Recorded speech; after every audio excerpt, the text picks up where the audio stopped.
Hi guys, आज यार एक बहुत इंटरेस्टिंग वीडियो का आइडिया है मेरे माइंड में।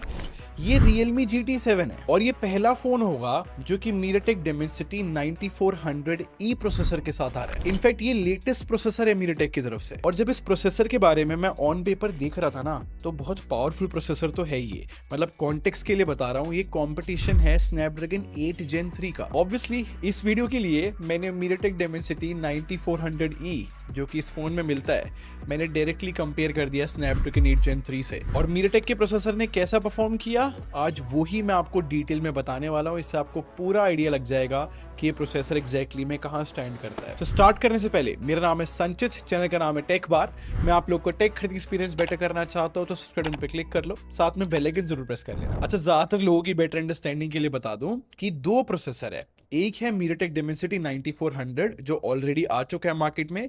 ये नया आया है MediaTek Dimensity 9400E। ये एक 4nm की चिप है। आपको याद है last year MediaTek Dimensity 9300 plus आया था, उसी पे बेस्ड है प्रोसेसर। और आपके कॉन्टेक्स्ट के लिए अगर मैं फ्लैगशिप वाले Dimensity 9400 से इसको कंपेयर करूं तो 9400E की क्लॉक स्पीड थोड़ी सी कम है। इनफैक्ट इसका प्राइम कोर जो है थोड़ा डिफरेंट है। और मोस्ट इंपॉर्टेंटली अगर Snapdragon 8 Gen 3 से कंपेयर किया जाए तो स्नैपड्रैगन के मुकाबले Dimensity 9400E की क्लॉक प्राइम कोर की जो क्लॉक स्पीड है वो थोड़ी ज्यादा है। आई नो ये बातें सुनने में ज्यादा टेक्निकल लग रही होंगी, थोड़ा डिफिकल्ट लग रहा होगा नंबर्स को देखना, बट ये बातें पता होना जरूरी है। अब जो है प्रैक्टिकली टेस्ट करके देखते हैं दोनों को। जैसे कि बेंचमार्क्स की बातें करते हैं। अब मैंने इस Realme GT7 के अंदर बेंचमार्क रन करा और इसी का एक और कंपटीशन फोन लिया जिसके अंदर Snapdragon 8 Gen 3 है। और अब ये Antutu स्कोर्स देखो। Realme के स्कोर्स जो है 21.5 लाख के अराउंड आए हैं, जबकि स्नैपड्रैगन वाले फोन के 20.2 लाख के अराउंड आए। और सिमिलरली Geekbench की बात करो तो यहां पर जो है Realme में 7300 के अराउंड मल्टीकोर स्कोर आया है, जबकि Snapdragon 8 Gen 3 के जो है 1000 पॉइंट्स कम आए हैं, 6300 के अराउंड स्कोर्स आए हैं। और काफी लोग मेरे से पूछते हैं भाई Antutu और Geekbench में फर्क क्या है। बहुत ही इजी लैंग्वेज में बता रहा हूं। जो Antutu है ना, वो CPU GPU बहुत अलग अलग तरीके के परफॉर्मेंस को मेजर करके स्कोर देता है, जबकि Geekbench में क्या रहता है, वो ज्यादा CPU सेंट्रिक स्कोर्स देता है कि भाई सीपीयू की ये परफॉर्मेंस है। तो यहां से आपको अंदाजा लग जाएगा कि ओवरऑल और सीपीयू में दोनों में कौन सा प्रोसेसर सही है। बट जब भी परफॉर्मेंस टेस्ट करते हैं ना, सिर्फ हम एक या दो बेंचमार्क्स पे बिलीव नहीं कर सकते, हम मल्टीपल बेंचमार्क्स रन करते हैं, जैसे कि मैं आप लोग को हमेशा दिखाता हूं। तो मैंने जो है इन दोनों फोन्स में सीपीयू थ्रॉटलिंग भी रन करा। अब अगर आप ये दोनों स्क्रीनशॉट्स देखोगे ना, Realme और Snapdragon 8 Gen 3 की स्टेबिलिटी जो परसेंटेज आई है उसमें ज्यादा डिफरेंस नहीं है, 1% का ही है। बट इसी स्क्रीनशॉट्स में यहां पर जिप स्कोर्स होते हैं जिससे अंदाजा लगता है सारा कि स्कोर्स किसके बेटर है। यहां पर भी मैक्सिमम, एवरेज और मिनिमम स्कोर्स Realme के ही ज्यादा है अगर Snapdragon 8 Gen 3 से कंपेयर करें तो ये जो टेस्ट था ये सीपीयू की परफॉर्मेंस बताता है। जस्ट एक क्रॉस चेक करने के लिए मैंने रन करा। ऐसे एक और टेस्ट होता है जो जीपीयू को और बेटर तरीके से समझने के लिए काम आएगा, वो है 3D मार्क का स्ट्रेस टेस्ट। तो ये जो स्ट्रेस टेस्ट है मैंने दोनों फोन में रन करा। अब ये स्क्रीनशॉट देखो, यहां पर Realme की जो है 67.4% स्टेबिलिटी आई, जबकि Snapdragon की 56.3%। इनफैक्ट इसी स्क्रीनशॉट में बेस्ट और लोएस्ट लूप स्कोर्स देखोगे ना, वो भी जो है Realme के बेटर आए दूसरे फोन के मुकाबले। तो अभी स्ट्रेस टेस्ट से भी अंदाजा लग चुका है कि जीपीयू की परफॉर्मेंस में कितना डिफरेंस है। अब 3D मार्क का ना एक और टेस्ट होता है सोलर बे।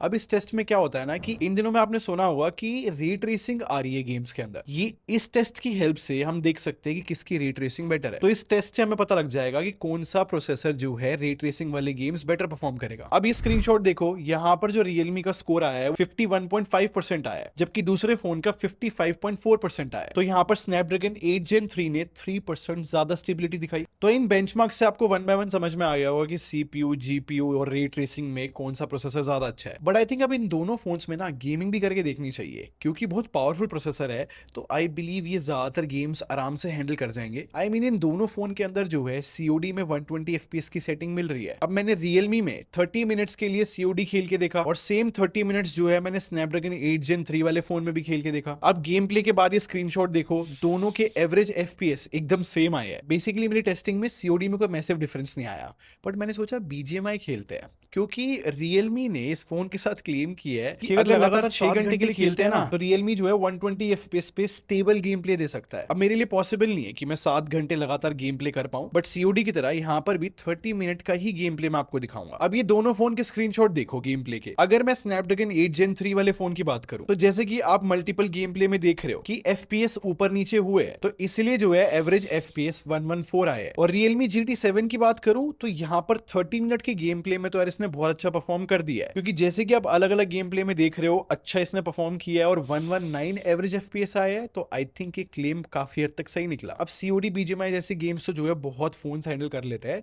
अगर मैं हैवी गेम की बात करूं जैसे कि जेंशन इम्पैक्ट हो गया, मैंने उसकी भी टेस्टिंग करी है, उसका भी आप लोग को स्क्रीनशॉट दिखाता हूं। 30 मिनट्स के लिए मैंने गेम प्ले किया है दोनों फोन्स के अंदर, वो भी मैक्स सेटिंग्स पे 60 FPS की। तो स्नैपड्रैगन 8 Gen 3 में जो है एवरेज FPS 54 आया है, वेयर एज Realme ने जो है 59 के एवरेज FPS दी है। तो इन सारी टेस्टिंग और स्क्रीनशॉट से एक चीज क्लियर हो जाती है कि Realme ने जो है बेटर FPS दी है। बट इन स्क्रीनशॉट में एक और बहुत इंटरेस्टिंग बात मैंने नोटिस करी कि Realme ने अगर बेटर परफॉर्म भी किया है ना, तो आप वॉटेज देखो, पावर जो है ऑलमोस्ट हाफ कंज्यूम करी है स्नैपड्रैगन 8 Gen 3 के मुकाबले। तो ये देखने के बाद बहुत चांसेस है कि एफिशिएंसी जो है Realme GT7 में बहुत सही मिलेगी। बट क्योंकि मैंने बहुत डिटेल में स्नैपड्रैगन 8 Gen 3 से कंपेयर किया है Realme GT7 के प्रोसेसर को, आई थिंक मुझे यहाँ पे ये भी इन्फॉर्म करना चाहिए कि Realme ने इस GT7 के बैक पैनल में ग्रिफीन यूज किया है जिससे हीट मैनेजमेंट बेटर हो सके।